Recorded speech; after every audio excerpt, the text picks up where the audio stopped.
Lacan, nous et le réel, 104e séance. Vous écoutez? Oui, mais est-ce que vous y attrapez un petit quelque chose qui ressemble à du réel?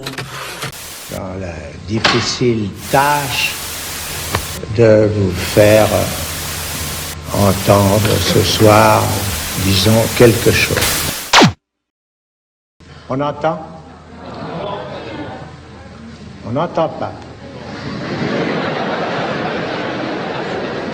Et comme ça, entend-on.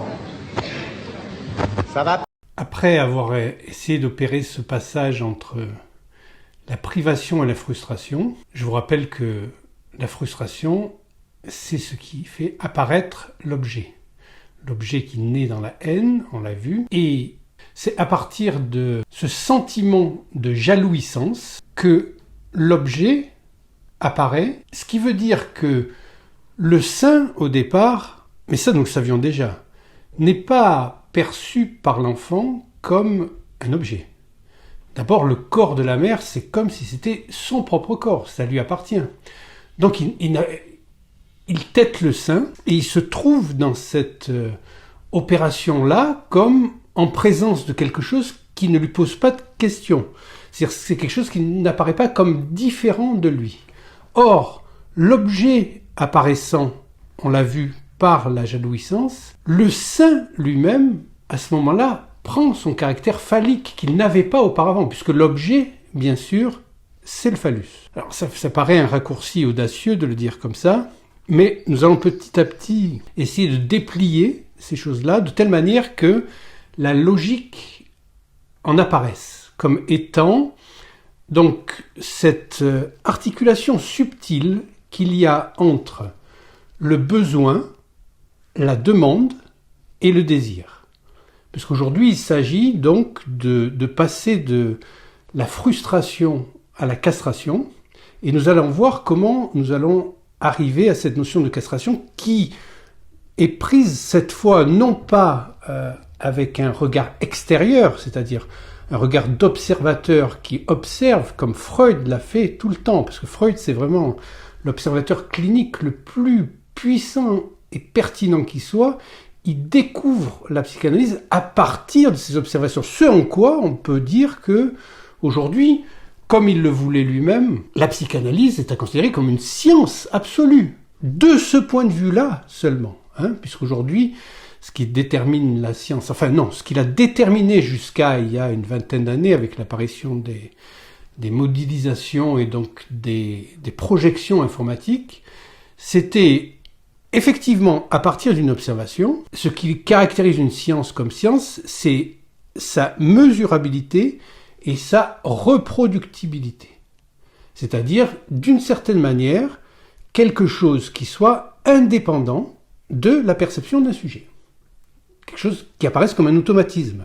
Donc au départ, c'était ça jusqu'à, disons, la révolution, entre guillemets, parce que c'est pas tout à fait le terme approprié, mais malgré tout, il y a quelque chose de ça, informatique, au sens où aujourd'hui n'apparaît comme science que des projections imaginaires, donc, puisque projection imaginaire, c'est pratiquement un pléonasme, des modélisations informatiques avec des calculs. C'est ce qu'il a fait passer pour science, c'est que c'est des fondements mathématiques, ces calculs sont basés, bien sûr, sur des principes mathématiques, mais il n'y a pas l'observation. Et d'une certaine manière, l'observation qui invaliderait ces modélisations est censurée. Donc, ça n'a plus rien d'une science. Mais ça passe pour science parce qu'il y a d'énormes intérêts en jeu, c'est-à-dire tous les industriels, les bourgeois qui sont investis là-dedans, etc. Ils gagnent des fortunes avec ça, donc il n'est pas question de décrédibiliser leur gagne-pain. C'est même plus du gagne-pain, sur leur gagne-milliard, en quelque sorte, puisque ça n'a rien à voir avec le pain, ça n'a plus rien à voir avec la nourriture, ou la subsistance, c'est vraiment plus que la pulsion d'enrichissement à l'infini et de savoir celui qui sera le plus riche d'entre les plus riches.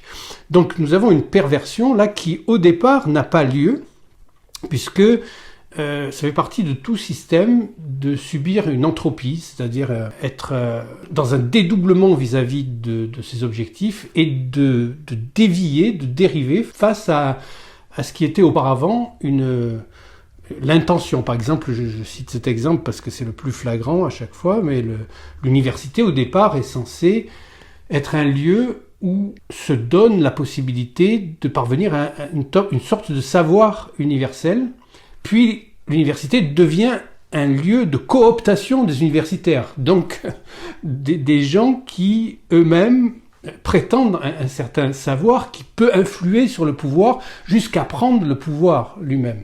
Donc ça, c'est l'entropie. Et avant que cette entropie se fasse jour, disons, dans la science, la psychanalyse en tant que telle, Freud la voulait scientifique, mais nous comprenons ce qu'il veut dire. C'est-à-dire, il s'agit d'avoir la même rigueur logique qui a lieu dans l'observation et les critères de reproductibilité d'une expérience ou de mesure, mais cette fois avec le sujet observant lui-même. Donc là, c'est du point de vue du sujet que nous plaçons pour établir ce passage-là, vous savez, qui est à l'inverse de celui que je présente d'habitude, c'est-à-dire d'abord la castration, puisque nous sommes toujours déjà castrés, d'une certaine manière, et ça, on peut dire que c'est le point de vue universel, universaliste, ensuite la frustration, et après la privation. Là, nous avons commencé par la privation. La privation, c'est que le sujet lui-même est privé de lui-même, puisque dans cette expérience-là de la côte d'antilope, il ne sait pas ce qu'il fait. Il ne sait pas qu'il est en train de poser lui-même la notion de sujet, un peu comme, à un moment, Freud va faire sortir le lapin du chapeau, mais c'est ce chasseur néolithique qui l'a mis dans le chapeau au départ, puisque nous mettons nous-mêmes le lapin dans le chapeau pour pouvoir le sortir. C'est-à-dire que ce sujet-là se découvre insu de lui-même, puisque il fait le tour du cercle du désir sans s'en rendre compte, ayant fait chacune de ces demandes comme étant l'infini de la demande. Donc, il y a chaque fois, ces choses-là vont revenir puisque le besoin, la demande et le désir sont inextricables. Leur inextricabilité vient du fait que la demande apparaît du fait que nous sommes des par-l'être, des êtres parlants. Donc, le besoin lui-même cherche une satisfaction. Satisfacere, ça veut dire faire assez.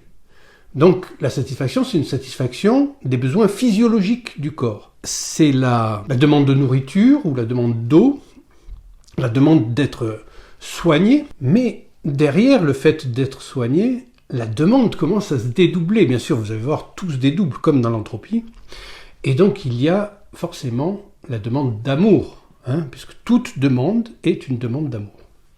C'est-à-dire, le bébé ne demande pas seulement à être nourri ou correctement entretenu, soigné, lavé, etc., mais il demande à être aimé. Ça, c'est justement ce qui fait que la demande elle-même, dans son dédoublement, laisse quelque chose en blanc. Le cercle lui-même, donc, de la demande, c'est cercle plein, infini. Il y a quelque chose qui n'est pas plein dans ce cercle-là.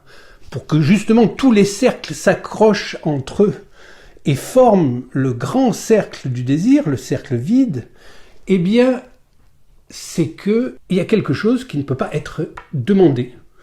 Et ce qui ne peut pas être demandé, bien sûr, le sujet le demande, puisqu'il espère ruser avec l'autre là, et ce qu'il lui demande, c'est son désir, c'est-à-dire l'objet de son désir et son désir lui-même. Alors on voit que dans la frustration, l'objet apparaît, donc on le voit, puisque le sein devient un objet, d'un coup, je le veux, etc.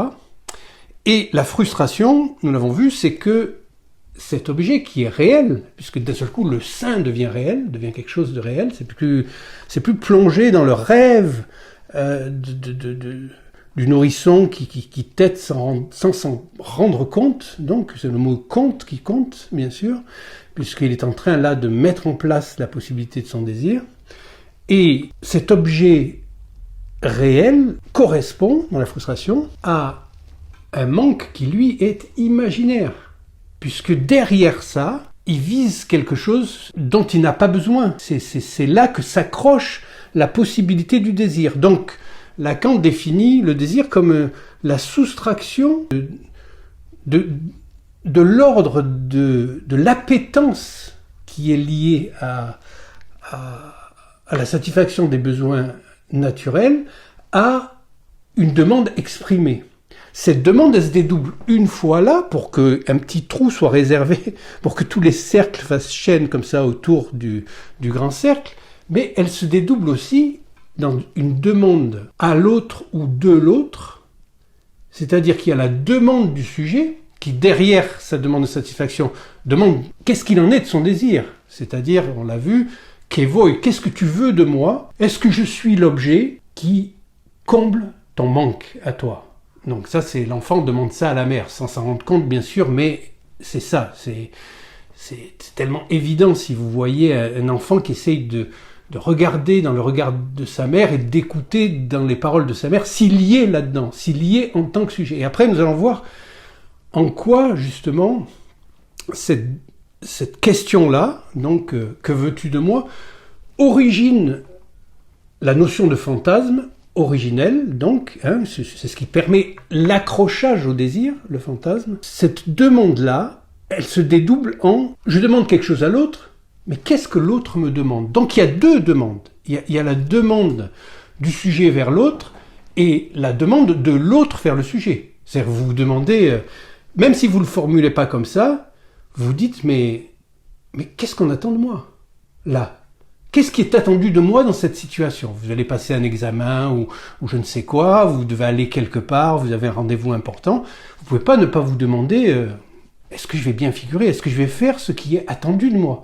Donc on voit qu'il y a le recouvrement là de deux demandes qui ne coïncident pas, mais qui se recouvrent, qui est la demande du sujet à l'autre et la demande de l'autre au sujet. Cette notion de demande, donc, dédoublé comme ça, va nous permettre de comprendre, à partir de cette expérience de la frustration que nous avons vue avec l'enfant de Saint-Augustin, là, le pallidus, celui qui pâlit d'envie devant son petit frère qui est suspendu à la tétine. Ce qui se passe là, c'est la possibilité d'une perte. Et c'est là, avec cette possibilité d'une perte, que naît l'angoisse, bien sûr. Puisque l'angoisse peut se résumer ainsi comme la sensation que dit Lacan, parce que c'est quelque chose d'assez flou, une sensation. On ne sait pas trop, on a une vague sensation du désir de l'autre. Là rentre en jeu, à ce moment-là, le désir de l'autre. Et là, avec la crainte de la perte, nous rentrons dans ce qu'on appelle l'angoisse de castration. Puisque cette fois, ce n'est plus la peur de perdre le désir, non pas peur de perdre le désir, paradoxalement. Contrairement à ce que dit Zizek, par exemple, quand il lit Lacan, il pense que nous avons peur de perdre notre désir. C'est-à-dire qu'il raconte l'histoire de que un film ou un roman, je ne sais plus, où un personnage vit dans une ville, il a une femme, 2 enfants, etc. Il a une vie de routine, mais qui lui va assez bien, jusqu'au jour où il n'en peut plus de cette vie-là. Il s'en va, il laisse tout en plan, et puis il va recréer quelque chose ailleurs, exactement la même chose. Parce que ce qu'il a peur, en fait, comme il l'explique, c'est de perdre son désir. C'est pas vrai, c'est pas ça. Ce que nous avons peur de perdre, ce n'est pas le désir. Ce que nous avons peur de perdre, c'est le phallus. Et le phallus se définit, justement, d'être cet objet qui fait la transition.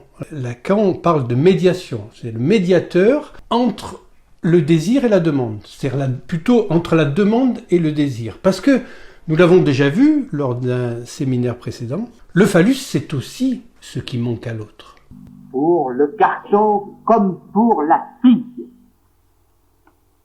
ce qu'il est comme produit, comme petit a à se confronter avec l'unité instaurée par l'idée de l'union de l'enfant à la mère, et c'est dans cette confrontation que surgit ce 1 moins A qui va nous apporter cet élément tiers en tant qu'il fonctionne également comme signe d'un manque.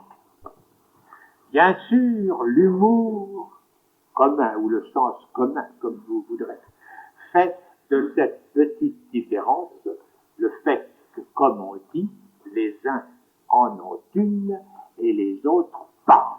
Il ne s'agit nullement de ceci en fait, car le fait de ne pas l'avoir joue pour la femme, comme vous le savez, un rôle aussi essentiel, un rôle aussi médiateur et constitutif dans l'amour que pour l'homme. Bien plus, comme Freud l'a souligné, il semble que son manque effectif lui confère là quelques avantages. Dans l'inconscient, qui est un savoir qui ne se dit pas ou un dire qui ne se sait pas, le sujet lui-même le sait sans pouvoir le dire. Puisque c'est pas parce qu'il ne se dit pas qu'il ne se sait pas. Donc c'est pour ça que le petit sujet essaye de se mettre à la place où il comblerait le désir de l'autre. Il serait ce qui bouche son désir, et ce faisant, étant reconnu par l'autre à ce moment-là, eh bien, lui-même serait complet. Eh bien, paradoxalement, c'est là où nous pouvons retrouver, disons, l'explication, au sens où c'est un peu déplié, la fameuse phrase, je ne sais pas si elle est fameuse, mais en tout cas le fait que l'orgasme, c'est une angoisse réussie.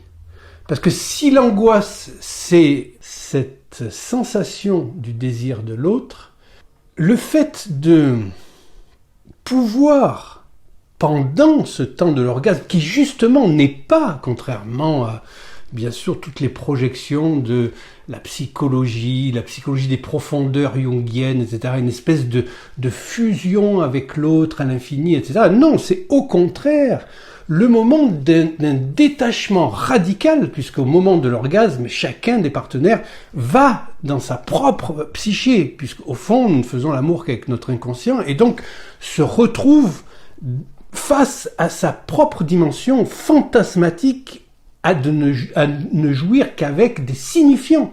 Ce sont les signifiants qui le font jouir. Et donc, au moment de l'orgasme, il y a le fait de se retrouver soi-même comme s'identifiant à l'objet manquant de l'autre, et étant reconnu de l'autre comme celui qui, effectivement, lui permet de boucher son trou, devenir le sujet qui n'est plus divisé.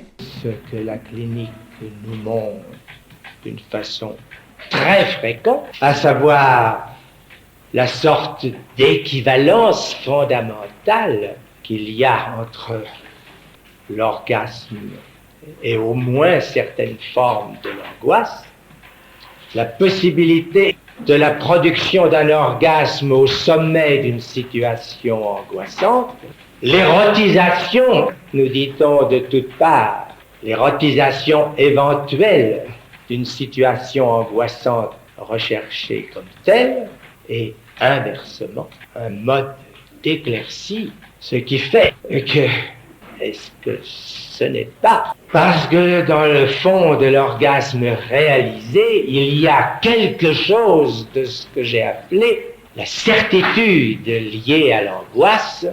Est-ce que ce n'est pas dans la mesure où l'orgasme, c'est la réalisation même de ce que l'angoisse indique comme repérage, comme direction du lieu de la certitude? L'orgasme de toutes les angoisses est la seule qui réellement s'achève. Et c'est un moment où, effectivement, la parole, là, la dimension signifiante, l'inconscient ne fait l'amour qu'avec son inconscient, les mots font l'amour, comme dit le poète, eh bien, il y a cette forme d'assomption du lien du corps à la parole, ce qui est l'origine même de la recherche freudienne. C'est-à-dire que, évidemment, c'est pour ça que les psychanalystes sont les seuls, quand ils sont vraiment psychanalystes, bien sûr, à prendre la parole au sérieux. C'est le cas de le dire, c'est-à-dire que ça fait des séries, et à travers ces séries, il s'agit de retrouver les signifiants qui sont perdus, qui n'ont pas fait chaîne, et qui font que le sujet est perdu dans l'enfer des discours, hein, notamment le discours courant aujourd'hui, le discours capitaliste, qui est vraiment absolument infernal, puisque il fait vivre à ces sujets une frustration infinie, mais qui n'a aucune chance de trouver son assomption, parce que l'accès à la castration, c'est l'accès au sujet lui-même. Or, c'est l'élimination du sujet, le discours capitaliste, exactement comme la science est l'élimination du sujet. Puisqu'il s'agit de faire advenir à soi des expériences mesurables, quantifiables, renouvelables, et il n'y a plus besoin de sujet. C'est un automaton qui fonctionne tout seul, donc le sujet, on l'évacue. C'est pour ça qu'en médecine, on évacue le sujet. La seule science véritable, comme dit Lacan, c'est la science-fiction, c'est-à-dire la manière de recréer avec des signifiants des univers logiques qui permettent au sujet de s'y retrouver dans la causalité signifiante qui l'amène de la demande au désir, en demandant à l'autre son désir, et en faisant en sorte que l'autre soit référent du désir qu'il inspire au sujet, mais que le sujet aussi attribue à l'autre. Alors on n'oublie pas que l'autre, à ce moment-là, c'est un déplacement et une substitution de la chose originelle, puisque nous sommes en prise avec cette chose qui, dans son ambivalence même, renvoie à l'ambivalence subjective, sa propre division, qui est que c'est cette chose-là qui, sous couvert de la puissance sexuelle, la puissance de la pulsion à l'origine, va amener le sujet à la sublimation de cette pulsion vers la parole. Mais il faut que la pulsion soit assez forte au départ. Alors, il y a une question qui se pose, bien sûr, c'est comment résoudre cette contradiction que le désir de l'homme, comme dit Lacan, c'est le désir de l'autre, et le fait que cet autre-là soit générateur d'angoisse. Comment le sujet peut-il aller chercher quelque chose qui, chez lui, va générer de l'angoisse, puisque de ne pas être reconnu par l'autre ou de ne pas éprouver un désir dans lequel l'autre se situe en face comme la chose désirable la plus absolue, comment ça peut aboutir à une angoisse et le sujet peut-il désirer l'angoisse? Ça paraît contradictoire, puisque l'angoisse, c'est justement quand le désir disparaît. Quand le désir disparaît, ça veut dire que le dire disparaît. Ça veut dire que le sujet manque du manque par rapport à ce matelas symbolique qui vient filtrer le réel de la chose elle-même, qui serait létale pour lui, qui le tuerait. C'est une jouissance tellement puissante, comme dans l'expression de Bataille, ni le soleil ni la mort ne peuvent se regarder en face.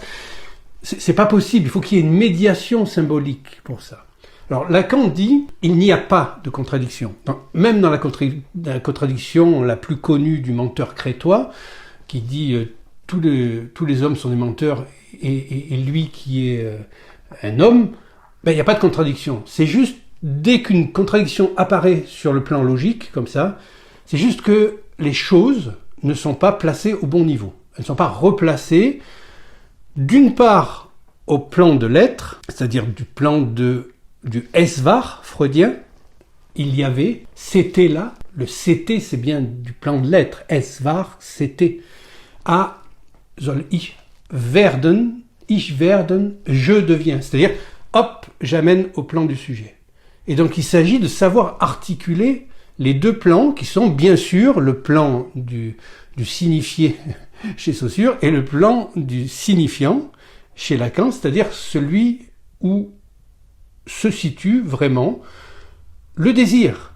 Donc, ce désir que nous cherchons dont nous cherchons à obtenir la voie de l'objet par la demande adressée à l'autre qui est biaisée, c'est-à-dire que il y a la demande du besoin, la demande d'amour, et derrière la demande d'amour, mais quel est mon désir? Où il est l'objet de mon désir? C'est ce qu'on ne peut pas demander, parce que là, il y a une intersection vide, et là, Lacan est absolument génial, il fait retour à un logicien qui peut être controversé par certains aspects, qui est Bertrand Russell, mais là, alors, sur le plan des ensembles, comme il vient après les ensembles de Boole et les travaux de Cantor, il a quand même compris quelque chose de cet ordre-là, c'est-à-dire les ensembles qui ne se contiennent pas eux-mêmes peuvent-ils faire ensemble? Y a-t-il un ensemble des ensembles qui ne se contiennent pas eux-mêmes? Donc on voit que c'est une contradiction logique. Et c'est une contradiction logique d'autant plus puissante que la première fois où nous sommes mis face à cette impasse logique, nous croyons, parce que notre croyance est gouvernée aussi, même après des années de pratique analytique, par ce qui reste des résidus du discours dominant. C'est-à-dire, on s'imagine que la négation est toujours seconde par rapport à l'affirmation, et donc on s'imagine qu'il y aurait d'abord les ensembles qui se contiennent eux-mêmes, et secondement, dans une partie plus restreinte, les ensembles qui ne se contiennent pas eux-mêmes. Alors que c'est l'inverse. C'est-à-dire le plus rare, c'est les ensembles qui se contiennent eux-mêmes. Bon, je vous rappelle qu'un ensemble, si vous prenez un sac de pommes, par exemple, vous mettez toutes les pommes dedans, le sac lui-même n'est pas une pomme. Donc là, c'est un ensemble qui ne se contient pas lui-même. Donc les ensembles qui ne se contiennent pas eux-mêmes sont majoritaires par rapport aux ensembles qui se contiennent eux-mêmes. Donc ça, je vous renvoie aux travaux de Russell et la manière dont Lacan en parle, parce que ça permet de comprendre que dans ce qui nous concerne là, c'est-à-dire vraiment l'accès au désir, qui se passe par la peur de la castration. Et je vous rappelle que ça, c'est la fin de la cure quand même. C'est-à-dire la fin de la cure, c'est la butée sur laquelle s'arrête Freud, et Lacan a beaucoup d'humour et très ironique là-dessus, et il dit, bon, déjà, d'arriver jusque-là, ça serait pas mal quand même, parce que il voit bien que la plupart des analysants n'arrivent pas du tout jusque-là. C'est d'arriver à la fin de la cure, c'est d'arriver à la position féminine pour les deux sexes. Donc ça, on voit tout le féminisme, etc., très loin. Je comprends même pas comment on puisse avancer de se dire féministe ou faire la retape pour les LGBT en se disant psychanalyste. C'est absolument, mais incongru, ça n'a rien à voir, puisque la position féminine pour les deux sexes se réduit chez l'homme à la peur de la castration et chez la femme au pénis snide. Ce qui est absolument logique. Et Lacan n'a rien à dire là-dessus, sauf qu'on n'y arrive même pas. Si à la fin de l'analyse freudienne, le patient, quel qu'il soit, mâle ou femelle, nous réclame le phallus que nous lui devons, c'est en fonction de ce quelque chose d'insuffisant, par quoi la relation du désir à l'objet, qui est fondamentale, n'est pas distinguée à chaque niveau de ce dont il s'agit comme manque constituant de la satisfaction. Et d'arriver jusque-là, donc, présuppose que nous ayons fait ce travail logique qui nous amène à concevoir la différence sexuelle du point de vue du signifiant, et non pas de la possession des attributs génitaux, mais de ce fameux tableau de la sexuation, avec les pour tout X et il existe un X, etc., de concevoir que c'est de la logique et rien d'autre que de la logique. Donc, dans la peur de la castration, c'est la peur de perdre l'objet. Alors, c'est un développement un peu long, mais je ne perds pas le fil. Donc, perdre l'objet, c'est perdre le phallus. Parce que c'est pas perdre le désir. Le désir, personne n'a peur de perdre le désir, puisque ça se passe indépendamment de nous, le long de la chaîne signifiante, et donc, il n'y a pas de peur de ça.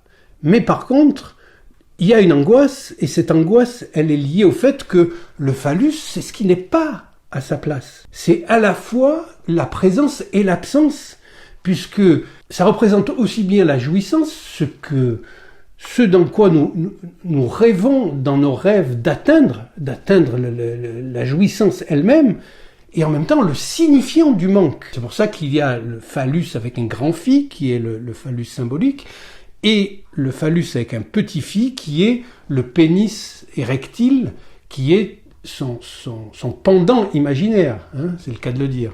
Donc nous avons une dualité du signifiant qui justement représente aussi bien la possibilité du retour de la chose elle-même par la médiation de l'autre qui conditionne notre humanité. Puisque je vous rappelle que pour la psychanalyse, la vraie, l'authentique, ce qui nous définit nous, c'est d'être des êtres parlants. Donc de devoir sublimer notre pulsion sexuelle vers la parole. Ce qui ne veut pas dire que c'est pas une substitution. Il y a encore, et je dirais même encore plus de désir et de possibilités de jouissance sexuelle quand il y a l'accès à la parole. C'est beaucoup moins frustrant, puisque là, il peut y avoir un jeu entre les partenaires qui passe par le plan du langage, et comme vous le savez, c'est les mots qui font l'amour. Donc il y a une possibilité là qui est renouvelée d'une certaine sexualité épanouie, qui n'est pas le but de l'affaire. Hein. Le but de l'affaire, c'est tout à fait autre chose. C'est que l'homme se retrouve homme à pouvoir jouir de la parole, au sens presque juridique du terme, c'est-à-dire d'en avoir la jouissance. Elle ne lui appartient pas, mais il en est le porteur, donc il doit pouvoir en jouir, puisque c'est à partir de ça qu'il se définit en tant qu'homme. Donc nous avons là cette articulation du désir en désinence du dire qui nous permet d'entendre que, effectivement, dans les cercles infinis et inépuisables de la demande, il y a toujours ce creux, ce vide par où passe ce trou-là, qui fait trou aussi bien chez le sujet que dans l'autre. Et vous savez que le phallus manque à l'autre lui-même, ce que n'ignorent pas les petits-enfants, dont le premier moment du fantasme est de se mettre dans cette position de « est-ce que je suis l'objet qui te comble, qui manque à toi-même pour que tu sois complet ?» Mais non, le manque, bien sûr, vous l'avez compris depuis longtemps, il est constitutif, parce que il est incomblable du fait de la structure qui, sous la forme d'une bande de Möbius, fait qu'un creux d'un côté correspond à une bosse de l'autre, mais le creux et la bosse ne peuvent jamais se combler, se compenser, puisqu'ils sont le recto et le verso de la même chose. Donc selon là où se situe le sujet, ce qui fait que nous oscillons sans arrêt face à l'autre, un partenaire ou n'importe quel petit a, entre sujet et objet. Et la logique, c'est de retrouver aussi bien le sens de ces oscillations que la respiration qui permet d'être dans un certain rythme d'oscillation, justement, entre sujet et objet. Alors, pour exemplifier ou illustrer ça, on va pas passer toutes les structures en revue, mais ça a été fait, notamment dans le séminaire L'identification. Lacan demande à Pierrat Aulagnier d'exposer son texte en public. Et dans un premier temps, c'est tout à fait Lacan, ça, mais les gens ne comprennent pas ça, mais c'est absolument pédagogique et brillant. Elle lui fait lire son texte. Il trouve son texte vraiment très bon. Donc, il lui dit, il faut présenter ce texte au séminaire.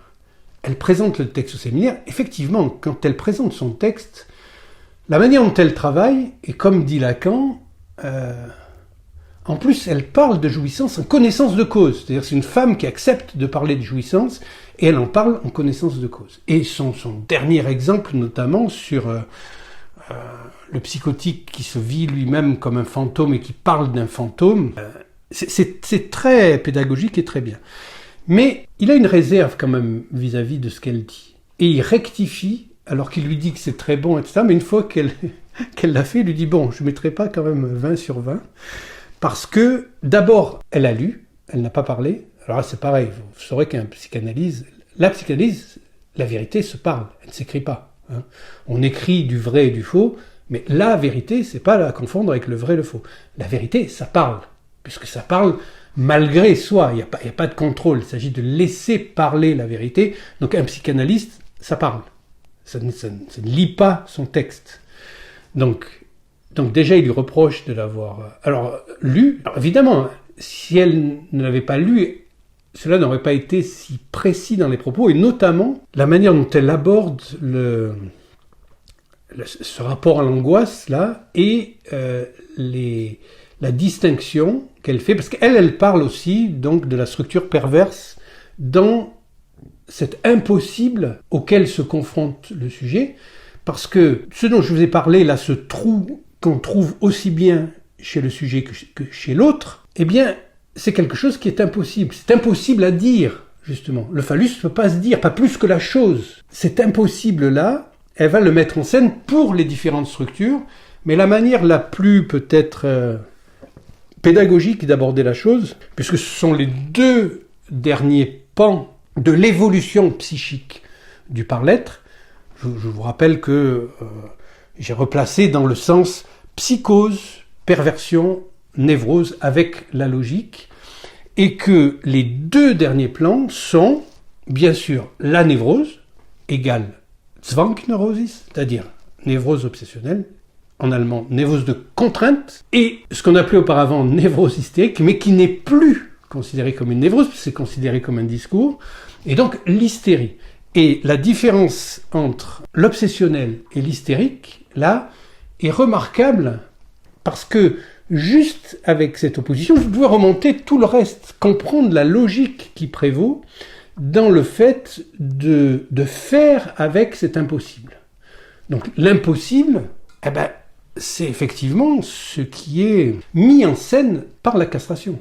C'est-à-dire le sujet se trouve face à un impossible. Alors soit il l'accepte, il devient désirant, soit il le refuse et il reste un coupable, puisqu'il n'y a pas d'autre solution. Là. Après, on reviendra peut-être sur la fin de l'analyse et comment on peut envisager les choses maintenant. Mais l'impossible, pour l'obsessionnel, c'est très simple. C'est que l'obsessionnel, vous vous souvenez, son désir, lui, il est impossible, c'est comme ça qu'il le détermine, parce que le désir étant le désir de l'autre, l'obsessionnel n'a de cesse d'évacuer l'autre pour que son désir soit son désir à lui, sans être le désir de l'autre. Mais pour ça, il doit demander l'autorisation à l'autre. Et ça, on verra comment ça se passe pour le petit garçon qui doit demander au père la possibilité d'utiliser le phallus. On verra ça tout à l'heure. Donc, lui, quand il est dans cet impossible-là, ce qu'il va faire, c'est effectivement, il va recourir au père, mais bien sûr, selon la détermination du mythe freudien, c'est-à-dire le père mort. Mais c'est grâce à ce père mort que s'établit le champ entier du désir. C'est à partir du moment où le mot vient à la place de la chose, s'ouvre le désir. Donc il n'y a plus de chose, il y a le mot, donc il y a l'autre. Là s'ouvre le champ du désir, et le père est l'instigateur, et pour l'obsessionnel, le responsable de ce champ. Donc, qu'est-ce qu'il fait ? Il va chaque fois faire intervenir un mort, pour dire, oui mais c'est pas moi, ça il faut voir avec le père, etc. Mais c'est très dur de faire intervenir un mort dans cet impossible. Pour combler cet impossible-là, de faire appel à, je sais pas, un auteur, quelque chose, etc. Quelque chose qui vient, du point de vue de la structure, représenter le père mort et qu'on place en parvent pour ne pas reconnaître que son désir, c'est le désir de l'autre. L'hystérique fait autrement que ça. L'hystérique, elle, évidemment, puisque c'est un cran de plus, l'hystérie. On sort de la névrose par l'hystérie, c'est pour ça qu'en analyse, on hystérise les analysants. Et donc, à ce moment-là, quand ça devient un discours, un passage s'ouvre vers le discours analytique. C'est pas encore gagné, mais un passage s'ouvre parce que la parole peut circuler. L'hystérique peut enfin parler, mais pas dans n'importe quel sens. Elle sait que sa parole adressée à l'autre ne va pas lui revenir selon toujours le même schéma où le père, le maître, etc.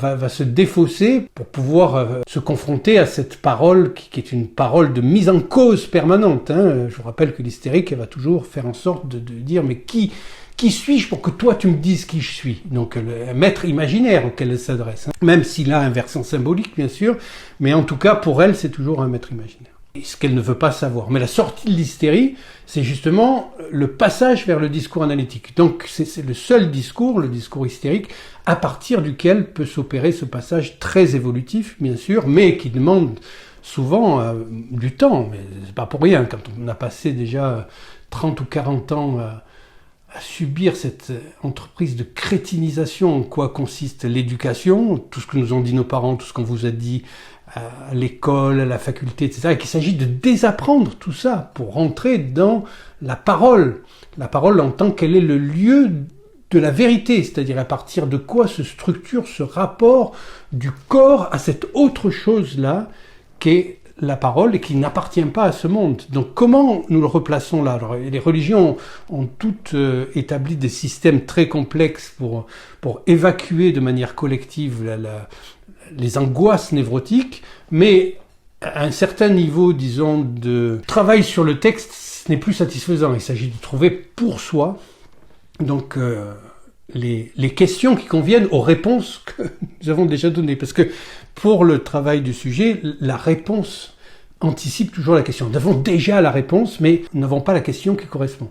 Donc il s'agit de retravailler cette question-là et donc réapprendre à parler. C'est ça le travail de la cure analytique. Donc elle va ruser, bien sûr, parce que c'est une des caractéristiques de l'hystérique, et elle va proposer un signe qui la représente à l'autre pour continuer à faire avec cet impossible-là.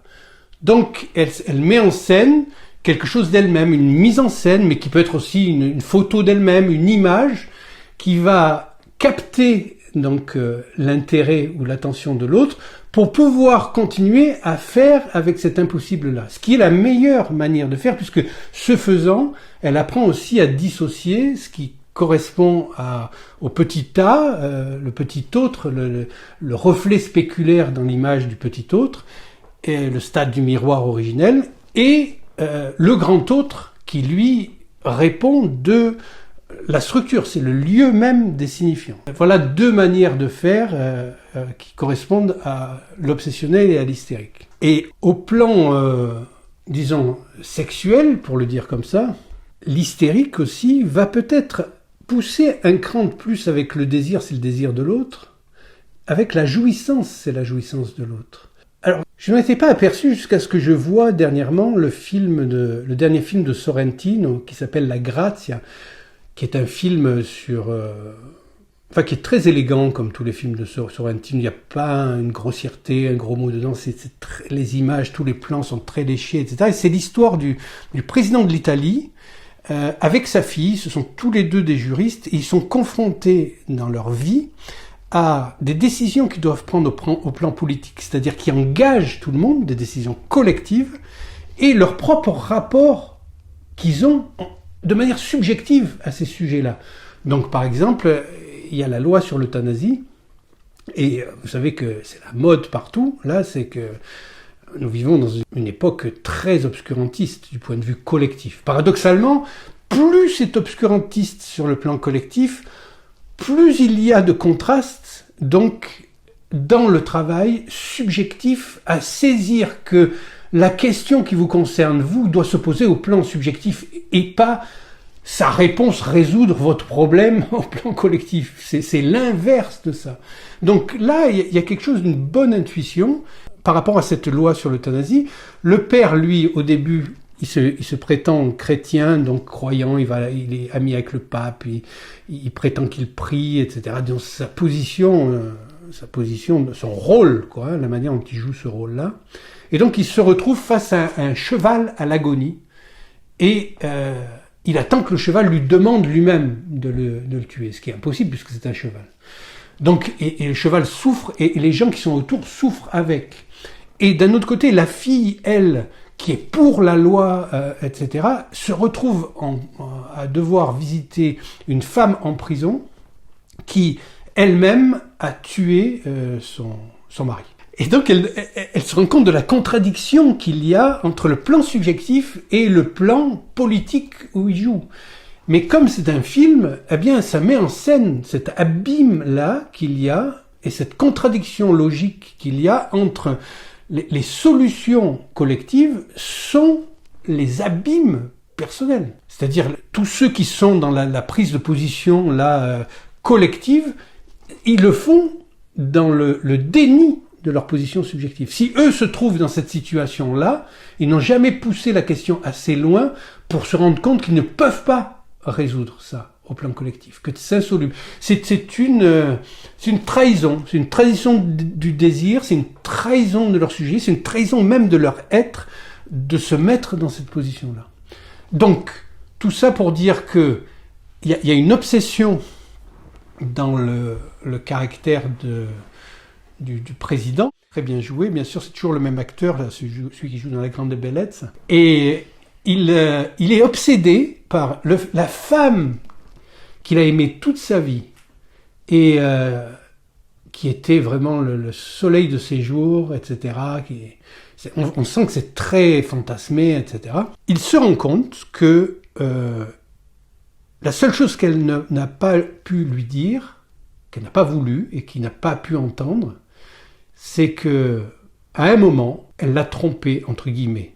On a du mal maintenant à employer ces mots-là, parce que la tromperie, c'est pas ça, quoi. Il faut pas confondre, disons, le désir avec la fidélité sexuelle. Ça n'a rien à voir avec ça. Mais dans le monde restreint dans lequel nous vivons, avec le peu de signifiants qui sont encore valables, disons, au plan social, parce que la plupart des signifiants qui viennent du champ social sont totalement pervertis, et donc il s'agit d'y revoir à deux fois. Il faut retrouver l'équivoque signifiante, il faut replacer dans le champ, revenir sur l'étymologie, sinon vous vous laissez embarquer dans quelque chose qui est une espèce de courant dominant qui est dégueulasse, qui amène la société à son effondrement. On le voit tous les jours avec l'effondrement de la logique. Donc il soupçonne, donc il le sait même, qu'elle a eu une aventure sexuelle avec quelqu'un, et elle n'a jamais voulu lui dire avec qui.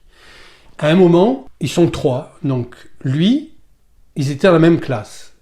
Elle, qui s'appelle je sais plus comment, et son meilleur ami, et en fait, à un moment, il soupçonne le meilleur ami, et il va loin, parce que il va lui dire que maintenant il sait que c'est lui, etc., qu'il peut dire ce qu'il veut. L'autre, on sent, c'est bien joué, que c'est pas lui, mais il ne croit pas.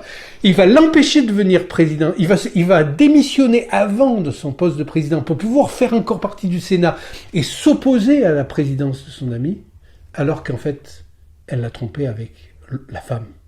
Et ça, on tombe des nues, sauf si on connaît cette dimension de l'hystérique qui va, comme elle ne l'a pas, elle, le phallus, elle sait très bien qu'elle ne l'a pas, elle va organiser, c'est elle qui a organisé dans le film la rencontre du président avec sa femme Aurora. Donc elle avait pu baiser elle-même grâce au phallus pénis, petit-fille, du président. Mais il n'empêche que elle a eu quand même une aventure avec elle. Après avoir mis en scène ça. On reste un peu incrédule quant à cette dimension-là. Sauf à la fin du film où on comprend que chacun est dans sa névrose et qu'ils ne sortiront pas de là. Donc ils se retrouvent hors de toute fonction publique, dans une petite cuisine, etc. Et évidemment, elle le martyrise. On sent qu'elle est encore là à le persécuter.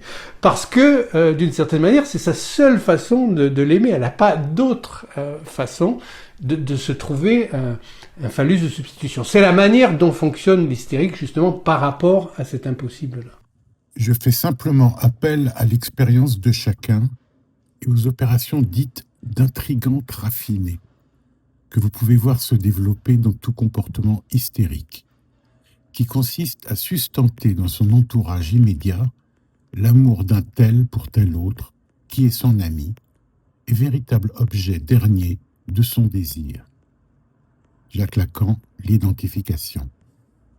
Dans cette dimension-là, on le voit, avec ce film de Sorrentino, sur ce passage-là en particulier, apparaît la puissance du fantasme. Parce que, pour revenir sur la question tout à l'heure, quel paradoxe, n'est-ce pas, que de dire que le désir, c'est le désir de l'autre, et que la question du désir de l'autre, plutôt la sensation du désir de l'autre, produit de l'angoisse. Comment passer de l'un à l'autre? Donc il y a le désir derrière, mais le désir n'est accessible que par le fantasme. Et c'est pour ça que la fin de l'analyse, c'est réaliser que notre aliénation, elle n'est pas à la société, elle n'est pas à ce que nous disent les marxistes, etc. On est aliéné au capital, blablabla. Bien sûr, mais c'est second. C'est-à-dire que d'abord, c'est une aliénation au fantasme lui-même. Puisque le fantasme est justement l'intermédiaire, ce qui fait la médiation entre le sujet et le désir. C'est par le fantasme qui est toujours d'ordre narratif, c'est-à-dire discursif. C'est la manière, même s'il n'a pas encore les mots pour ça, comme le chasseur ne sait pas encore compter, mais qu'il compte sur les petites encoches pour s'y retrouver dans ses chasses, le bébé n'a pas encore les mots, mais il est déjà inscrit dans la structure narrative qui fait que, par le fantasme, il obtient l'objet de sa jouissance, qui est l'objet du désir tant cherché. Il l'a enfin, et donc, il ne peut pas avoir le sein, mais il s'imagine qu'il a le sein. Et donc, on le voit remuer les lèvres, comme ça, comme on voit les chiens aussi courir. C'est d'une certaine manière le nouage de la parole au corps, là, c'est pas pour rien que ce sont des animaux domestiques, comme l'écrit Lacan, D''Ho2Me, parce que il y a une identification qui fait que les chiens, ce sont peut-être les animaux qui savent le mieux et le plus que l'homme est le gardien de la parole, qu'il est celui qui est le porteur de la parole. C'est pour ça qu'il y a quelque chose de sacré pour eux dans l'homme, qui vont défendre contre d'autres chiens. Ils vont défendre un homme, parce qu'ils défendent pas l'individu misérable que peut être cet homme et qu'il est la plupart du temps, mais ils défendent l'idée de l'homme. Donc le fantasme, c'est toujours, même si ça diffuse jusqu'aux animaux, c'est toujours cette médiation onirique qui passe par une narrativisation où l'impossible d'atteindre à l'objet du désir devient possible par l'imaginaire, c'est-à-dire acquérir quelque chose qu'on ne peut pas atteindre. Et là, bon, on en revient sur l'orgasme, c'est exactement la même chose. Cette coïncidence, donc l'orgasme comme angoisse réussie, c'est pendant une fraction de seconde, s'imaginer pouvoir être l'objet qui comble. Alors, l'objet, c'est pas forcément le pénis en tant que petit phi, c'est-à-dire un phallus ramené à l'organe. C'est aussi bien le phallus lui-même. Donc, le phallus lui-même, c'est le signifiant du manque. C'est-à-dire d'être le signifiant du manque pour l'autre. C'est pas la même chose que disons, un pénis qui vient boucher un orifice vaginal. C'est pas ça. C'est vraiment le signifiant du manque lui-même qui passe par la rencontre entre les fantasmes. C'est pour ça que quand Lacan dit « il n'y a pas de rapport sexuel », effectivement, si c'est juste au plan de la réalité, c'est-à-dire de l'être, avec une espèce de coït copulatoire, il se passe rien. Mais s'il y a un accord entre les fantasmes, là, il se passe quelque chose. C'est-à-dire que la rencontre se fait au plan du fantasme, pas ailleurs. Le plan des corps est absolument secondaire par rapport au fait que c'est dans le fantasme, cette médiation, que se trouve la réponse de comment peut-on désirer quelque chose qui produit de l'angoisse. Mais parce que l'angoisse, c'est pas mal, justement. C'est justement l'inverse de ça. C'est le seul affect qui ne ment pas. Parce qu'il y a du réel, là. Et se convoque le nouage de la parole au corps. Donc là, il n'y a pas de mensonge possible. Nous rencontrons le réel dans l'angoisse. L'angoisse est le seul affect qui puisse nous faire surgir de notre bêtise. Les gens qui vous disent « moi j'ai jamais d'angoisse », vous pouvez être sûr qu'ils sont complètement cons.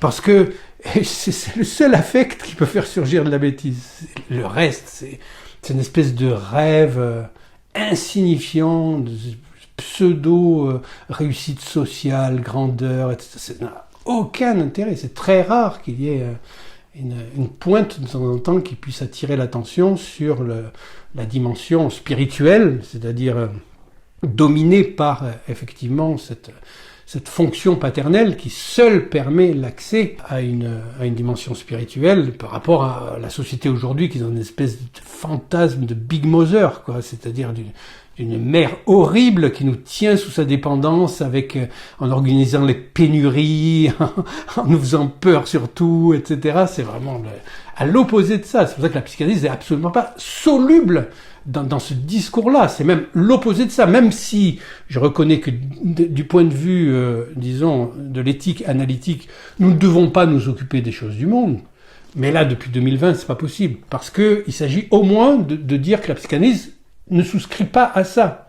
C'est-à-dire, ne peut pas croire à ces espèces de discours délirants, donc, que ce soit le Covid, le climat, tout ce qui est d'ordre universitaire a priori, et qui est perverti en plus par la copulation perverse avec le discours du maître, c'est-à-dire la domination politique au sens de l'organisation administrative des affaires sociales du monde.